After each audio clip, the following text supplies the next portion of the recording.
अस्सलाम वालेकुम। उम्रे के हवाले से पिछली वीडियो में मैंने आपके साथ ये चीज़ें डिस्कस की थी कि पाकिस्तान से उम्रा करने के लिए कैसे जाना है, एजेंट्स को कैसे हैंडल करना है, वो कौन-सी चीज़ें हैं जो एजेंट्स हमें नहीं बताते, कौन-कौन सी ऐसी चीज़ें हैं जिनकी ज़रूरत वहाँ जाके हमें पता चलती है, लेकिन हमें इस चीज़ के बारे में यहाँ पे इस चीज़ का इदराक नहीं होता। आज की जो वीडियो है उसके अंदर मैं डिस्कस करूँगा कि उम्रे पे जाने से पहले पाकिस्तान से हमने क्या-क्या चीज़ें लेके जानी हैं और वहाँ पहुँचने के बाद हमें किन-किन चीज़ों की ज़रूरत पड़ेगी और वो चीज़ें कैसे हमने मैनेज करनी है और उसमें से जैसे फॉर एग्ज़ाम्पल खाना है, आपकी मोबाइल सिम है, आपने शॉपिंग करनी है, आपने खजूरें ख़रीदनी है, आपने सामान कैसे मैनेज करना है, ये सारी की सारी चीज़ें आज मैं इस वीडियो में डिस्कस करूँगा। तो सबसे पहले तो हम उन चीज़ों के बारे में डिस्कस कर लेते हैं जो आपको यहीं से ख़रीद के, तैयारी करके और फिर उम्रे के लिए जाना है। तो यहाँ पे जाने से पहले अमूमन जब आप पहली दफ़ा जा रहे होते हैं तो आपको एक लंबी चौड़ी लिस्ट पकड़ा दी जाती है कि आपने ये चीज़ भी रखनी है, ये चीज़ भी रखनी है, ये भी ऐड कर लें, वो भी ऐड कर लें। लेकिन चंद ज़रूरत की जो चीज़ें हैं वो मैं आपको बता देता हूँ क्योंकि हम लोग भी बहुत सारा सामान इकट्ठा करके पैक करके लेके गए थे, लेकिन वापसी पे उसमें से 60-70% जो सामान था ना वो हमें एज़ इट इज़ वापस लाना पड़ा है और उसका कोई फ़ायदा भी हमें वहाँ पे नहीं हुआ। पाकिस्तान से जब आपने जाना है तो सबसे पहले तो आपको जो बेसिक चीज़ें हैं उम्रे के लिए उनकी ज़रूरत पड़ेगी। फॉर एग्ज़ाम्पल आपने वहाँ पे एहराम लेना है, आपने कुछ जूते-चप्पल ख़रीदनी है, आपने वहाँ पे बग़ैर खुशबू के लिए आपको साबुन या शैम्पू आपको चाहिए होगा, कोई तस्बीह चाहिए होगी, कोई काउंटर चाहिए होगा, कुछ दुआएँ चाहिए होंगी और इस तरह की जो चीज़ें हैं, जो प्रिंटेड फ़ॉर्म में दुआएँ मिलती हैं उनकी बात कर रहा हूँ। तो आपने क्या करना है कि हर शहर के अंदर जो है वो एक स्टोर इस तरह का होता है जहाँ पे ये सारी की सारी चीज़ें अवेलेबल होती हैं। आप वहाँ पे जाते हैं, आप उनको बताते हैं, बल्कि जाते हैं तो उनको वैसे ही पता चल जाता है कि आप उम्रे के लिए चीज़ें ख़रीदने के लिए आए हैं, तो वो आपको सारी की सारी चीज़ें वहीं पे इकट्ठी बता देते हैं कि ये चीज़ें चाहिए होती हैं, सफ़री जाए नमाज़ और ये वो। अच्छा, सफ़री जाए नमाज़ हमें भी कहा गया था लेकिन हमें वहाँ पे उसकी ज़रूरत नहीं पड़ी। साबुन आपका जो बग़ैर खुशबू के है, जो आपने एहराम की नियत करने के बाद या उम्रे की नियत करने के बाद यूज़ करना होता है क्योंकि आप खुशबू नहीं लगा सकते। एहराम सबसे इम्पोर्टेंट चीज़ आपकी। उसके बाद आपकी जो है वहाँ पे चप्पल, मर्दों के लिए कैंची चप्पल होती है ताकि उनके ऊपर जो पाँव का हिस्सा है वो नंगा रहे, वो नज़र आए। ये वाली चीज़ें आपने जो ज़रूरत की हैं, ज़रूरत के जो कपड़े आपने पहनने हैं आप वो रखें उसके अंदर। एक अगर आप चाय के शौकीन हैं तो टी बैग्स रख लें और साथ में इलेक्ट्रिक केटल भी अपने साथ ज़रूर रखें उसके अंदर, ठीक है, सामान के अंदर। उसके बाद आपकी जो ज़रूरत के जो कपड़े हैं, जो सर्फ़ हो गया, बिस्किट्स हो गए और इस तरह की चीज़ें रखने की बिल्कुल कतई तौर पे कोई ज़रूरत नहीं है। क्योंकि नंबर एक तो ये है कि ये जितनी भी चीज़ें छोटी-छोटी जो चीज़ें हैं, जो वज़न इकट्ठा करती हैं या जिन जो वॉल्यूमेट्रिक चीज़ें होती हैं, जिनकी वॉल्यूम ज़्यादा होती है लेकिन वज़न कम होता है, इस तरह की बहुत सारी चीज़ें जो है ना आपको वैसे ही बाहर से मिल जाती हैं। और वो होगा भी ये कि अगर आप होटल में कहीं पे भी क़याम कर रहे हैं या किसी ऐसी जगह पे आप रुके हुए हैं, तो सामने मार्केट या आते-जाते मार्केट में वो चीज़ें 1 रियाल या 2 रियाल की वैसे भी वहाँ से मिल जाती हैं, तो ज़रूरत के तहत वहीं से ख़रीद लें और इस्तेमाल करने के बाद आप वहीं पे उनको फेंक सकते हैं। अगर वो ख़त्म हो गई हैं, लग गई हैं, लेके आना चाहते हैं, बच गई हैं, तो ले आएँ उसको। तो ये कुछ चीज़ें ऐसी हैं जो आपने यहाँ से जाते हुए लेके जानी है और इसको ज़्यादा इतना हैवी नहीं बनाना क्योंकि वहाँ से वापसी पे आपके पास गिफ्ट्स और खजूरों वगैरह का वज़न होगा। तो ये ना हो कि आप यहाँ से सामान अपना बैग लेके जाएँ और वहाँ जाके आपको पता चले कि आपके पास सामान रखने के लिए मज़ीद जगह नहीं है और आपने कोई चीज़ें ख़रीदने का माइंड बनाया होता है या इंसान को कुछ चीज़ वहाँ पे वैसे पसंद आ जाती है, तो आप वहाँ पे नहीं ला के वापस वहाँ से आते हुए नहीं लेके आ सकते। क्योंकि और दूसरी चीज़ ये है कि वहाँ पे आपकी जो टिकट होगी, एयर टिकट अगर आप सऊदी एयरलाइन से जा रहे हैं तो आपको 46 केजी पर पर्सन वहाँ से वापसी पे अलाउड होता है। अब उसमें सीन क्या होता है कि आपको 23 केजी के 2 बैग आपने बनाने होते हैं। उसमें आप ये नहीं कर सकते कि 20 किलो का 1 बैग बना लेता हूँ और 26 किलो का 1 बैग बना लेता हूँ। तो कोशिश करें वही छोटी-सी जो है ना एक वेट मशीन आती है जिसके साथ स्ट्रैप लटका होता है वो अपने साथ रख लें, यहाँ से लेके जाते हुए यहाँ से जो है ना वो ले लें या वहाँ से ख़रीद लें। वहाँ भी मिल जाती है ये चीज़ 2-3 रियाल की मिल जाती है आराम से। तो ये जो चीज़ें हैं ये आपने यहीं से सोच के जानी है कि मैं ये सामान लेके तो जा रहा हूँ, लेकिन मैंने वहाँ से भी शॉपिंग करनी है और मैंने वहाँ से भी चीज़ें ख़रीद के वापस पाकिस्तान आना है। तो क्या मेरे पास इतनी जगह है कि मैं वहाँ से ये चीज़ें ख़रीद सकूँगा? ठीक है। अगर आप 2 लोग जा रहे हैं तो एटलीस्ट आप ये समझेंगे 23 से 40 के लिए केजी अगर आप वहाँ से खजूरें ख़रीदते हैं क्योंकि वहाँ पे खजूरें सस्ती हैं मदीना में, तो वो जो चीज़ें हैं वो आपको वहाँ से उसको लेके कैसे आना है? तो उसके लिए भी आपने अलग से एक अपने माइंड में ये चीज़ बिठा के रखनी है। अब आप जो है यहाँ से निकल पड़े हैं, एयरपोर्ट जाएँ। एयरपोर्ट पहुँचने के बाद आप आराम से अपनी बोर्डिंग करें, वहाँ पे अपना सामान रखवाएँ, इमिग्रेशन काउंटर से क्लियरेंस करवाएँ। क्लियरेंस करवा के सुकून से बैठें। उसके बाद अपना एहराम बाँधें, एहराम बाँधने के बाद आपने 2 नफ़ल नमाज़ पढ़ने हैं। यहाँ पे आपने उम्रे की नियत अभी नहीं करनी। उम्रे की नियत इसलिए नहीं करनी क्योंकि अभी आपको नहीं पता कि आपको यहाँ पे घंटा मज़ीद बैठना है या कितनी देर यहाँ पे मज़ीद बैठना है। उसके बाद 5 से 6 घंटे की फ़्लाइट है। फ़्लाइट से निकलने में भी टाइम लगता है, फिर सामान लेने में टाइम लगता है, फिर टैक्सी लेने में टाइम लगता है। फिर उसके बाद जैसा कि मैंने पिछली वीडियो में आपको बताया था कि आप टैक्सी से जा रहे हैं तो 1 घंटा आपका जद्दा से मक्का का है और अगर आप जा रहे हैं थ्रू बस जो आपके एजेंट ने करवा के दी है तो 6 से 8 घंटे आप उसके भी अपने माइंड में रखें। तो एटलीस्ट आप इतना अपने ज़हन में ज़रूर रख लें कि आपको कम से कम भी ना करते हुए भी ना कोई 12 से 15 घंटे उसी सिचुएशन में बैठना है। तो आप ईज़ी होके आराम पहन के 2 नफ़ल पढ़ लें अपने, जहाज़ में बैठें। जहाज़ में बैठने के बाद जब आप जद्दा से कोई 15 या 20 मिनट दूर होंगे तो अनाउंसमेंट की जाती है वहाँ पे मीक़ात की। वहाँ पे आप उम्रे की नियत कर लें। उम्रे की नियत बड़ी बेसिक है, वो वैसे तो नियत दिल में भी हो जाती है, लेकिन उम्रे की अगर आपने वर्बल नियत करनी है तो उसके अंदर आपने एक ही छोटा-सा 2 अल्फ़ाज़ हैं बस, लब्बैक अल्लाहुम्मा उम्रा। ये आपने अदा करने हैं तो आपकी उम्रे की नियत हो जाएगी। उसके अलावा एक छोटी-सी दुआ है, वो सुन्नत तरीका भी है उसके अंदर, और इसका फ़ायदा ये होता है कि खुदा ना ख़ास्ता किसी हादसे या किसी मिसहैप या किसी अनइमेजिनेबल सर्कमस्टांसेस की वजह से आपका जो है वो एहराम या उम्रे की नियत टूट जाती है तो आपके ऊपर दम वाजिब नहीं होगा।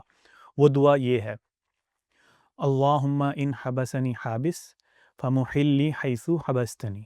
बस ये वाली दुआ है, ये वाली दुआ आपने पढ़ लेनी है। तो आपके ऊपर अगर कोई मिसहैप होता है, कोई एक्सीडेंट होता है, कोई इस तरह का खुदा ना खास्ता सीन होता है कि आपका कोई ऐसा काम हो जाता है जिसकी वजह से आपको जो है ना वो एहराम तोड़ना पड़ जाता है, तो आपके ऊपर उसके ऊपर दम वाजिब नहीं होगा। अब आप जद्दा पहुँच गए हैं, जद्दा आपने सामान लिया, अपना सामान लेके निकलें। बाहर आपको एयरपोर्ट के ऊपर काउंटर्स मिलेंगे जहाँ पे डिफरेंट जो मोबाइल कंपनीज़ हैं वो सिम वहाँ पे बेच रही होंगी। आपने वहाँ से सिम कोशिश करें कि वहाँ से ना ख़रीदें, अनलेस वैसे तो एयरपोर्ट पे आपको वाईफ़ाई मिल जाएगा, तो अगर आपने किसी को राब्ता करके बताना है कि आप खैरियत से पहुँच गए हैं तो आप वो वाईफ़ाई कनेक्ट कर लें। इन केस आप चाहते हैं कि मुझे सिम लेनी है और ज़रूरी है राब्ता करना, तो आप सिम ले लें। अदरवाइज़ मैं आपको सजेशन यही दूँगा कि आप हरम की हदूद में जो बूथ बने हुए हैं या होटल के बाहर भी टेलीकॉम कंपनीज़ के बूथ होते हैं, वहाँ पे जाएँ और वहाँ से अपनी सिम खरीदें। मैंने ज़ाती तौर पे जो है मुझे वो एसटीसी की सिम मैंने वहाँ से ख़रीदी थी, उसके अंदर मुझे कुछ मिनट्स और इंटरनेट वगैरह मिल गया था। जो मिनट्स होते हैं वो आपको लोकल और इंटरनेशनल दोनों के लिए एप्लीकेबल होते हैं, तो आप घर भी कॉल कर सकते हैं और वहाँ पे भी यूज़ कर सकते हैं। तो सिम ले लें अपनी, सिम लेने के बाद अपना वो नेटवर्क एक्टिवेट करें। पासपोर्ट आपने अपने पास रखना है क्योंकि सिम लेते हुए भी वो पासपोर्ट आपका माँगेंगे आपसे। अच्छा, उसके बाद फिर आप जब होटल में चले गए हैं, तो खाने का क्या सीन है? सबसे पहले तो मैं आपको ये बता दूँ कि अगर आप खाली पेट हैं, आपको भूख लगी है, तो आप खाना खा लें। सामान रखते ही होटल में वो कन्फर्मेशन नंबर जो मैंने आपको कहा था वो देने के बाद अपना रूम लें। रूम लेने के फ़ौरन बाद आपने हरम की तरफ नहीं जाना क्योंकि आप थके हुए हैं। आप पिछले दिन के या आप कम से कम 12 से 15 दिन 12 से 15 घंटे के सफ़र में हैं मुसलसल। उसमें आपने हवाई सफ़र भी किया है, एयरपोर्ट पे भी वेट किया है, सामान भी लिया है, सामान उठाया भी होगा, पसीने वगैरह की हालत होती है क्योंकि वहाँ पे गर्मी होती है। तो आप आराम से सुकून से अपने रूम में जाएँ, फ्रेश हों, 2-3 घंटे रेस्ट करें, चाय-शाय पिएँ, नहाएँ, सोना है तो थोड़ी देर सो लें। आपने डायरेक्ट वहाँ पे नहीं जाना थकावट की हालत में, क्योंकि उम्रा जो है ना वो कम से कम 5 से 6 किलोमीटर आपका टोटल ट्रैवल पैदल बनता है वहाँ पे। तो इसलिए अपनी एनर्जी को आपने थोड़ा-सा जो है ना वो इतना कंज़्यूम होने से बचाना है। तो इसलिए रेस्ट करें ताकि आपकी एनर्जी वापस आ सके। अगर किसी को ये ख़्याल है कि वो सोने से एहराम टूट जाता है या फिर नहाने से एहराम टूट जाता है, तो ऐसा कुछ नहीं होता। आराम से सुकून से चाय-शाय पिएँ, खाना-शाना खाएँ, थोड़ी देर रेस्ट करें, नहाएँ, फ्रेश हों, फ्रेश होके आप हरम की तरफ चले जाएँ। मोस्टली अगर आपका जो होटल है वो पैदल डिस्टेंस पे है तो आप वहाँ से पैदल भी निकल सकते हैं, तलबिया पढ़ते हुए जाएँ। उसके बाद अगर आप शटल सर्विस है तो शटल में बैठें, तलबिया पढ़ते हुए आराम से जाएँ, वहाँ पे पहुँचें। अब अक्सर लोगों को वहाँ जाके पता नहीं होता कि हमने किस तरफ जाना है। तो जब आप हरम की हदूद में दाखिल होते हैं, वहाँ पे सफ़ेद रंग की टाइल्स आपको नज़र आएँगी, वहाँ से आप एंटर होते हैं।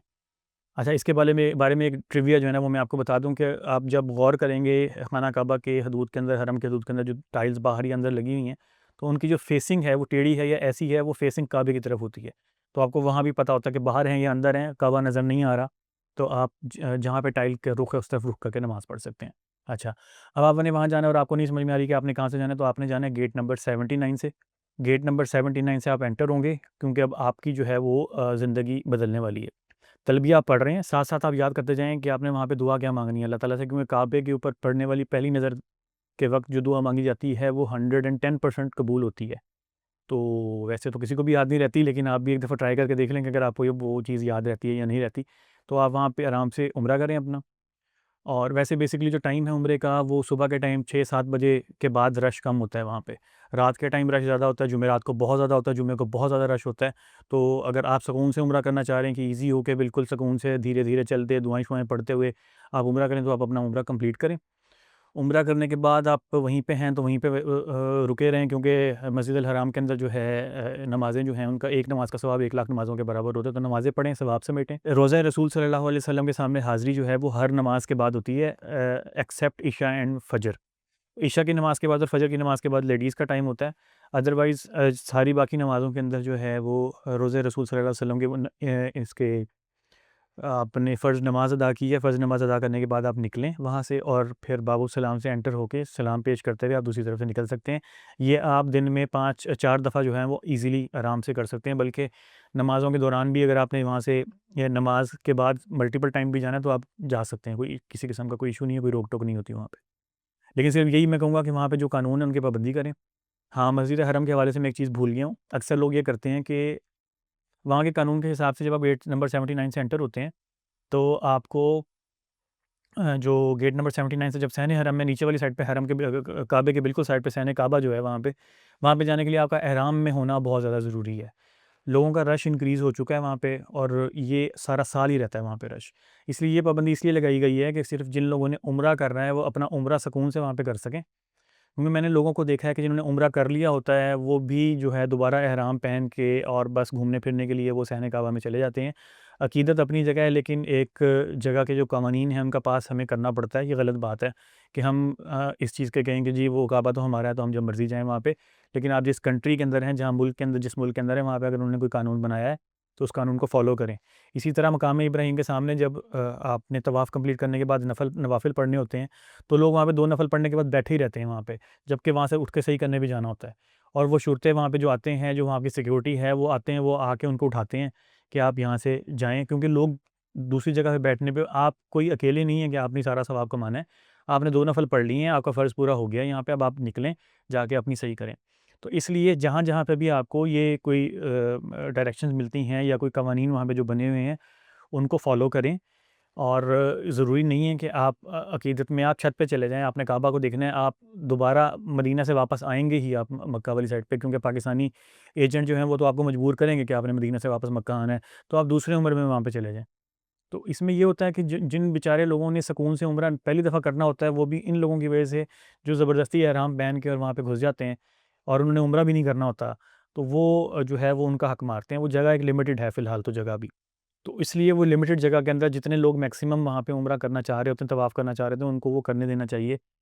पूरी मस्जिद अल हरम के अंदर आप कहीं भी बैठ के नमाज़ पढ़ेंगे, आपको 1 लाख नमाज़ों का सवाब ही होगा।